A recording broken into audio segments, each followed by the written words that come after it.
Welcome back to another episode of the Can of Corn podcast presented by Prep Baseball Iowa. I'm your host, Tyler Cropley. Today we have the honor of talking with Coach Brian Mitchell from Iowa City High, who has collected over or close to nearly 350 wins and got the team their first state title last year. Coach, how are you doing? I'm doing great, Tyler. How you doing? Doing all right. How's practice been going? I know you guys started on Monday. Yeah, we started on Monday. Obviously the states allowed us to have some more flexibility the last couple of years. That's good. But as a whole, yeah, I mean, really good. I think just coming off of our championship and just what the expectations have been. Really the last 5 6 years. It bodes well because the kids know what to expect. They go through the process, really well. They compete, throughout those practices, and they understand. I think the big picture of what comes with it. But yeah, no, we also know we got a lot of work, and our kids understand we got a lot of work ahead of us, and it is a process, to get to where we want to get to. But yeah, really excited to be back at it and just see the work ethic that we have every day. Good. So let's take a trip back down memory lane for you real quick to that 2025 season. Jackson Schroeder threw a great game in the state championship game. What was that feeling like when that final out was recorded for you guys? Yeah, I mean, it's like I said, it's been a process for us. We've been knocking on the door for sure, and I think we felt like we came up short in games where we just didn't play well. We got beat, and just didn't feel. Anytime you don't win that last game, it's not a great feeling. But the kids that were graduating seniors, they've been winners all the way through. I mean, from probably 8U all the way up, they're winners, and we were actually kind of fortunate because Jax was not very good in our first round compared to what he normally has been. And we played Waukee, and they're a really good team. And he had a battle, to get to where he was, but we got to a point where like we need to bring him out. And it just so happened he stayed under the pitch count, and that actually provided a really good opportunity for him to really go showcase his abilities and his competitiveness, a real competitor. So yeah, it was pretty exciting. It's exciting for our community for sure. Crazy enough, it's the first title out of any team in Iowa City, which is mind-boggling to me. But because I know West High, I think they were there 4 years in a row. We've been knocking on the door, and Liberty's been competitive, obviously. So and Regina's been there. So to do that, and I think to have that excitement from the community was really a lot of fun. Yeah, I think that is a pretty crazy thing. You look at the major schools in the Iowa City area to not have a state baseball title. That's a pretty crazy stat for sure. Yeah, no, absolutely. And so I texted Charlie Stump. I'm sure he really didn't want to hear it, but I'm like, man, I know you were knocking on the door and you guys had great teams. So I kind of do look at it like it's big for Iowa City. Yeah, for sure. And then looking back at that season too, like obviously that state title game was probably the most memorable of the season. But was there a game in the middle of the year that really clicked the team that said, okay, this is kind of the team we have, and we know that we're pretty good, but we got to be clicking on all cylinders. Was there a certain game that stands out in your mind? Yeah, I mean, we had some games early on. We beat a really good pitcher in Williams with Southeast Polk, tough game, and then followed that up with beating Ankeny early on in the year. And I would say we try to schedule a tough schedule. It's really not that important for me whether we win or lose games. Obviously, we want to get a good seed, and that's important. But I think it was just it was throughout. We had our ups and downs, no doubt about it. And again, we talked to them all the time about that's a process. And we went up to Buke-Hempstead, and we split up there. We didn't play well, and that was kind of a moment where we had to really reflect on what we were doing. But there from there on out, I felt like we played really well. To me, the biggest game was Indianola in the sub-state final. I mean, it's a really good team. We were fortunate when it came to the pitching situation and that sort of thing. But we actually played at the University of Iowa. And I think our game lasted hour and 15 minutes. It was like the fastest game you can ever imagine.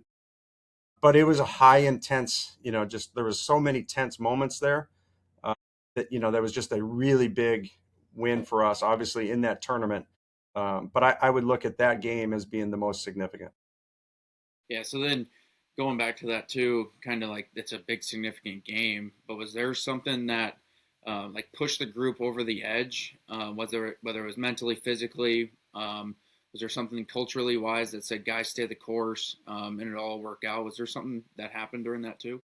Yeah, I would say we started probably doing a little bit more offensively. Um, our defense typically very good. Our pitching's typically very good and deep.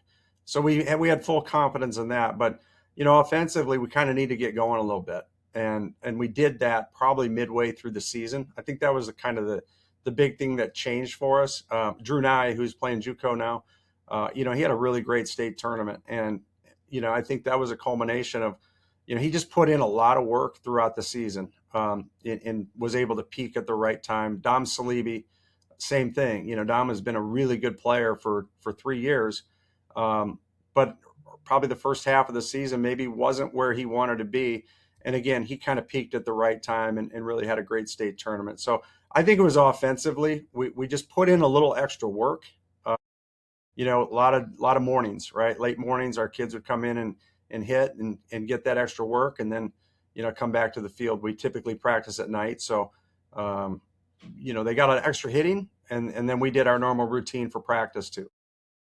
Yeah, so like you said, pitching and defense are going to carry the team a long ways, but you still got to score runs too. So having the mixture of all three things is where those state championship teams go and ultimately get to that final game, right?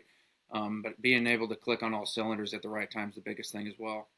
For sure. I mean, we figure just the way we play, generally speaking, we're gonna play defense. We're gonna pitch it well, and we do a really good job base running. We do a really good job, I think, executing small ball. We will bunt and stuff like that. But yeah, you still got to have hits.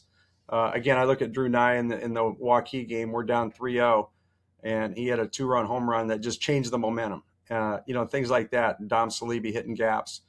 But yeah, you gotta be able to break open the offense. Right.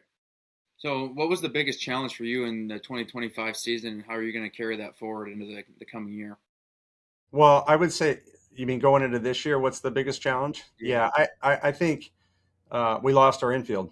I mean, we had five college athletes from our infield. Parker Sutherland being one of them. That we lost him to a tragic event, I guess you would say. And so, but then I think we have two or three college baseball players out of that and a college football player. So you take college athletes at any level, any sport, and they're competitors. And so you lose that. That's the biggest thing. We don't know. We got a lot of kids competing that are very capable. They just maybe were on the back burner because of those five, athletes before. So that's going to be the number one thing. Offensively, we did lose a lot too. So got a lot coming back, and I think that's a key.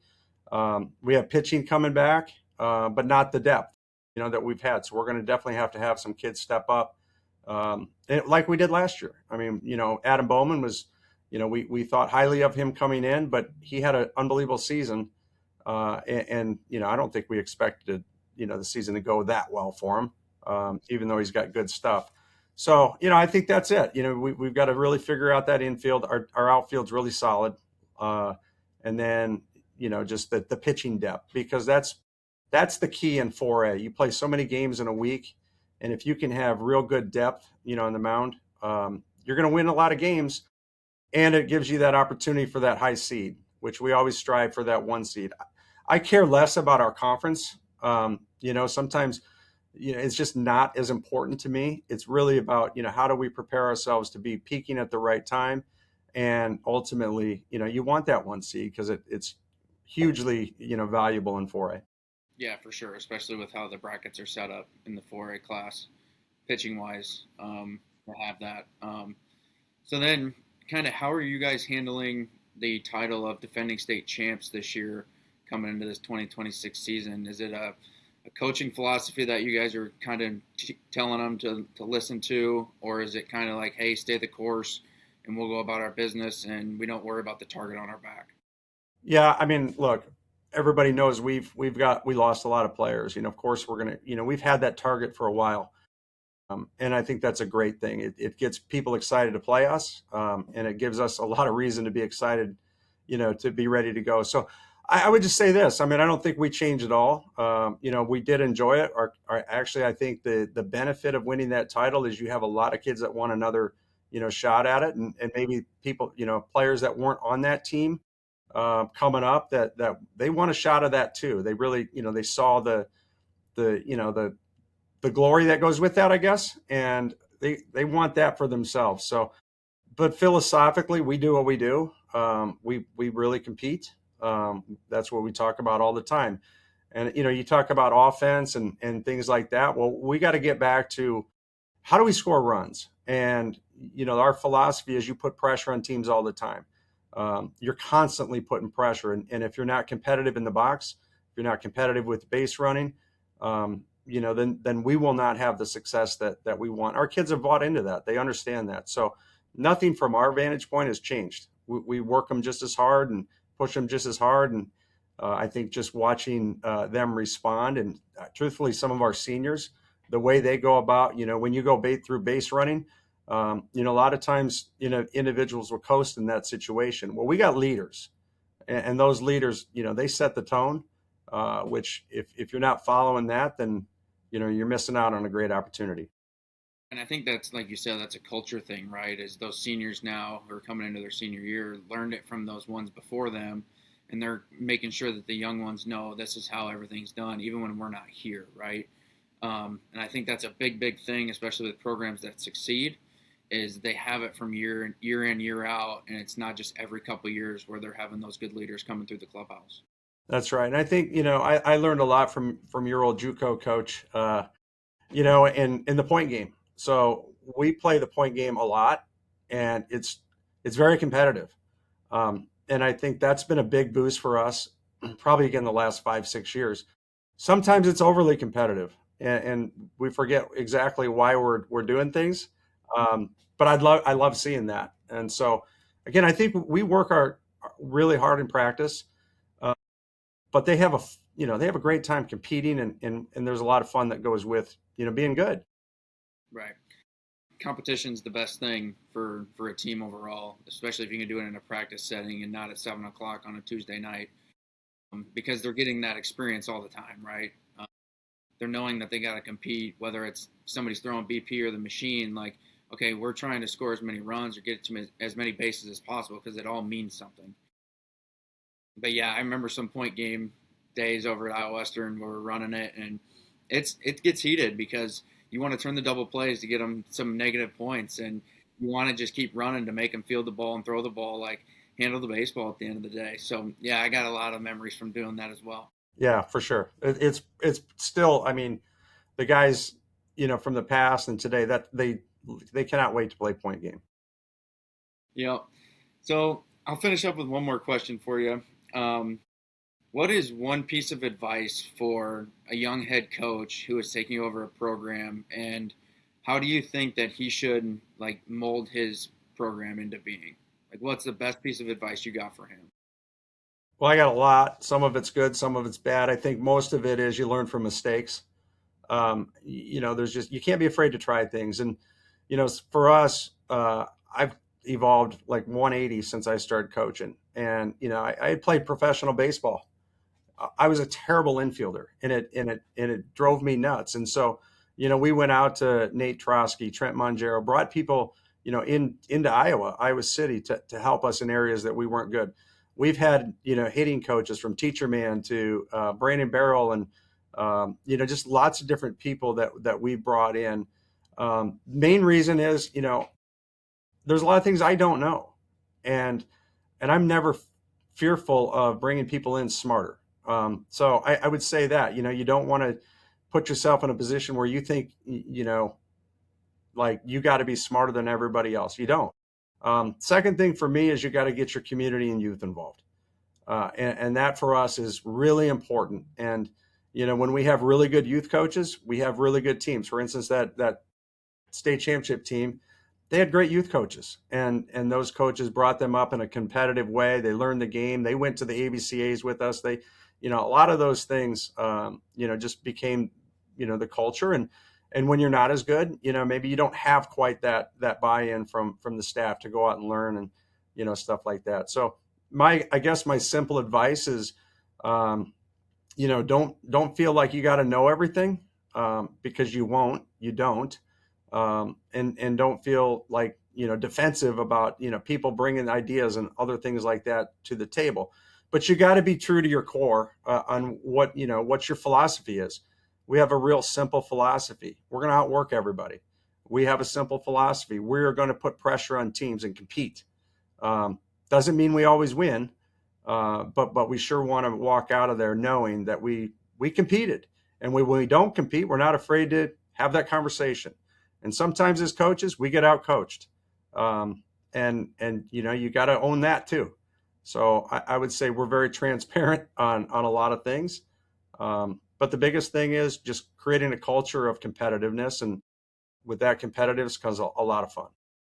Yeah, I think that's great advice, knowing that how open you guys are to hearing different ideas, right? And I think you hear it sometimes where a coach has been doing it for so long and he doesn't want to change, and then something new comes in. But if you're a new head coach, like, yeah, be open to anything and everything, because you don't know what your program's going to do or need in the long run. But going back to the community side of things, I think that's also huge too, with those kids coming up from a young age, playing together, knowing each other, knowing what they're thinking even before they're even thinking it, right?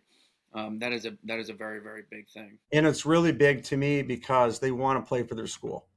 And that's not always the norm. And I think especially, we want our kids going doing other things. We want them to go into as many events and things like that as possible. But we still want them at the end of the day to want to be Little Hawks and to dream about being on that field and, bringing home that state championship too. The other thing, by the way, state championships, we talking about it now. That's like the least of my concerns. What I really focus on day in and day out, how are we helping kids develop? And if they want to go succeed at the next level, are they prepared? Are they prepared when they go to college, for tough practices? Are they going to go compete in those practices? To me, that's what it's really about. And then, for those that don't want to go play college baseball, that's fine. But what are they going to move on to that they can take some of those experiences? It might be just that they had an awesome time playing high school baseball, and that's great. But I literally lose sleep overnight about, are our kids prepared, when they go to that next level? And I think, sometimes they are, sometimes maybe not. But that's what we strive for. Mm-hmm.